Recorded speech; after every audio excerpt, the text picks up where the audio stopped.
Hi guys. Today is Thursday, March 19th, 2020.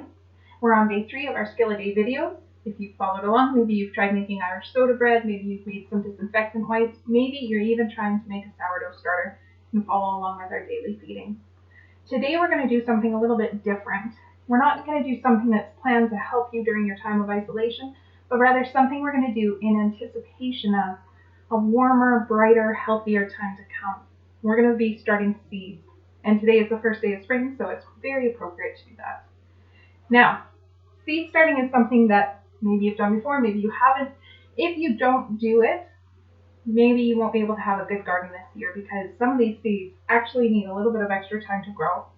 And a lot of people might forget to do this in all of the panic and the bustle of we've got to get what we need for now. But we're going to try and look ahead to what we'll need 6 to 8 weeks down the road. Okay.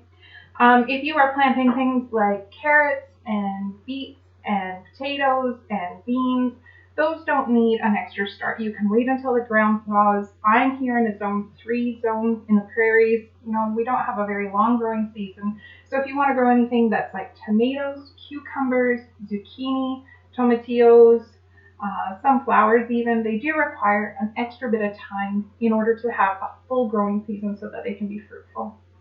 So the very first thing that you need, obviously, are pots and dirt, okay? I have a lot of pots kicking around because I do this every year and I have some extras. These ones are the cardboard ones. I don't actually love them. They do biodegrade, and so transplanting is really easy. You can just kind of rip open the bottom and stick them in another pot or in the ground when they're ready. But they do dry out very quickly, so they require a lot of watering. You can use the little plastic ones, but you want to make sure that you're not using a container that's too big. If you are using a pot that's very large just for seed starting, it's going to take up too much space and it's going to take up too much soil. Okay. The other thing is you want to make sure that your soil comes almost to the rim. You don't want your soil all the way down here because as your seedling comes up, it wants the light, all the light it can get, and it will stretch and reach for that. And if you're not doing direct overhead light with like a grow light or something, maybe you're just having it by a sunny windowsill, it's going to start stretching and reaching too much. It's going to put too much energy into growing tall instead of growing strong and full. And then it won't be as fruitful down the road, okay? So make sure that your soil is coming up quite high, close to the edge there. If you don't have any containers like this or you can't get your hands on them, get creative. You can use old baby food jars.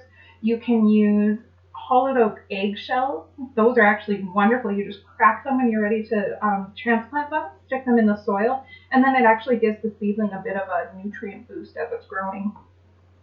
If you want soil and you don't have any, and the ground is a little too frozen to go get some from outside, you can actually place it on a lot of your grocery orders right now. You may be able to order it online. You can check the dollar stores. Okay, there's obviously different grades of soil, but in a pinch, you can use the dollar store stuff. And for seeds now, I'm using last year's seeds, which isn't optimal, but I've never had many problems with it.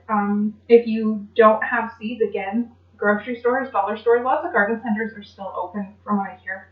I'm planning on doing today, I have black cherry tomatoes, tomatillos, bells of Ireland flowers, and cucumbers.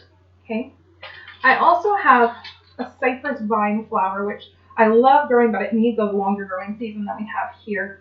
And so I usually just do it in a pot. But these seeds need to be soaked overnight. And so I'm just going to do that now. Throw them in some water and get them started. It just wakes up the seed.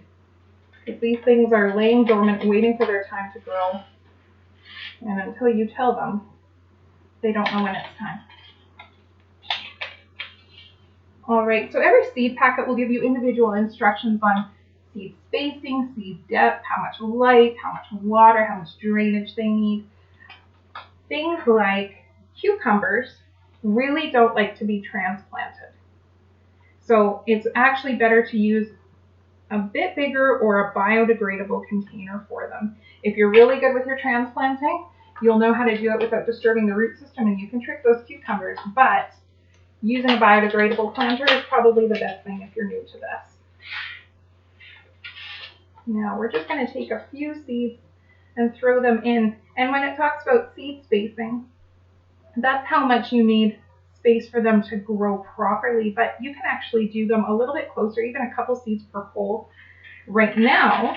And then as the seedlings start coming up, you thin them out and you take out the ones that aren't growing as well. That actually gives you a better chance at having good, strong plants and viable seeds. Remember to mark your seedlings because a lot of them look very similar from the get-go. So I just, a little clothespin with the word cucumber on it. That's all you need to mark them right now. Next I'm going to do my tomatoes. I really enjoy growing cherry tomatoes. My kids used to love eating them. They've kind of gotten past that right now, but they're so lovely to have just to throw a handful into a dinner or pick them up, eat them raw. They're just lovely, and they grow anywhere. You have to have good drainage, you have to have good light, you have to have lots of water, but you can grow them in a pot, you can grow them in a planter, you can grow them in the dirt. They're very useful like that. I've seen a lot of people have success growing tomato plants on top of a fish tank. So you have a fish bowl, fish swimming around, and plants growing above. And that actually provides a wonderful system of nutrient exchange for the plants and the fish. So I've got my tomatoes ready. I'm going to do tomatillos, as I said. And tomatillos, those are the little green tomatoey things with the husk on them. You use them for making salsa verde. I also do pickled tomatillos with jalapenos and garlic, and those are lovely in chili or on top of nachos or on a charcuterie. They grow very similarly to tomatoes, obviously, and so they need a little bit of pampering. Tomatoes are a little bit prissy.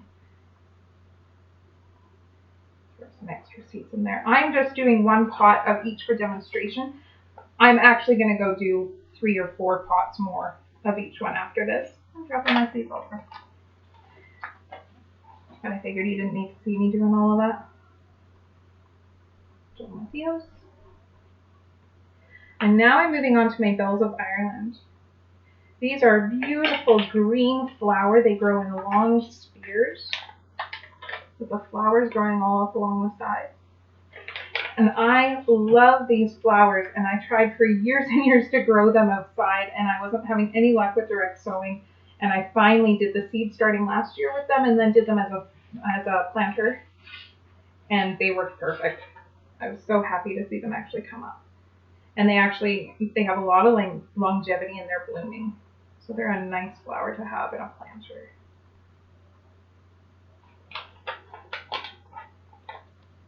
All right. Now, maybe you don't have any seeds and you don't have anywhere to get seeds. One of the options that you can do is kitchen cuttings, okay, leftovers from your garden or from your produce in your kitchen.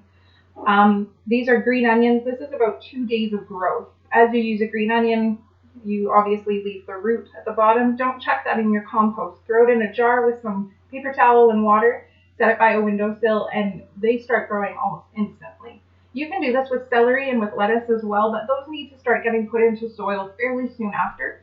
So you can start regrowing them, but then make sure that you have soil ready to put them in a little bit. The other one you can do are citrus fruits. This is a grapefruit plant that I started. It says begonia, it's not a begonia. It's a grapefruit plant that I started last year. You take the seeds right out of a citrus fruit, you wash it off. It's got like a little film on it. You've got to make sure that scrubs off. And then the best success I had was actually by putting them into a Ziploc bag with some paper towel and water and just setting them somewhere dark, not even light, just somewhere dark for a few days. And after about a week, they started sprouting.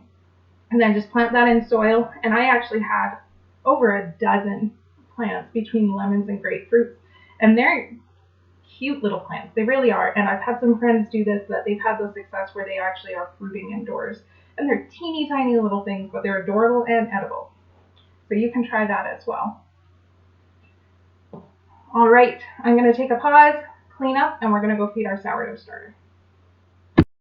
All right, now there's one thing that I did forget to mention. If you got like a seed tray from a garden center or something, or They come with little pods often for dirt, and they have a clear lid that goes over top. That's a wonderful thing to add. So after you've planted your seeds, you want to water them. Don't soak them, don't drown them, don't make the dirt so hard and packed above them they can't get out. Just give them a watering, and then have something clear to put over top. If you don't have a lid for a tray, a clear plastic cup or saran wrap works really well, and that's just kind of creating like a greenhouse environment for them, and it really encourages their growth. Now onto our sourdough. This is day 3, and this is where things start getting exciting. You can see I have a bunch of bubbles in mine. It's kind of hard to see, but I didn't. Take my word for it. And you probably do too. And you can smell it. It's starting to smell sour, and that's good. That's what we want it to be, sourdough, right? We're getting there. So we're going to add the same ingredients again. Every day you should start seeing more and more activity going on with your starter. If you don't, maybe just try moving it to a different location. Okay, maybe it's a little warm, maybe it's a little cool, wherever it's sitting, maybe it's getting jostled. Okay, so just find somewhere else to try setting it. You should have bubbles by today. If not, you should tomorrow. Okay, if you don't by then, we'll start troubleshooting for you. So we're going to add again 4 ounces of flour. That works out to 3/4 of a cup plus 2 tablespoons.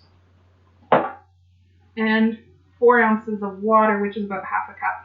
I prefer to measure mine just with a scale. I'm having a lot of success with that, and it's just a little more accurate.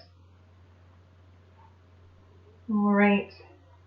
And it's getting, remember, this is a nice stretchy elastic dough in here, so we want to stir a bit harder to get it all incorporated. Don't worry about those bubbles. They're going to come back. You can actually hear them popping as you're stirring. Very elastic today. Make sure you're getting all of that flour incorporated off of the sides.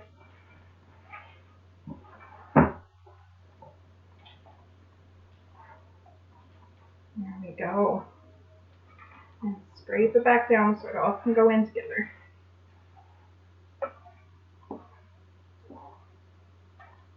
So we'll have one more day of feeding after today. And then in 2 days, we will get to bake some sourdough bread. So I'm excited to have you join me for that. And I'll be back again tomorrow with something new. Don't forget to cover this and set it somewhere good. Bye.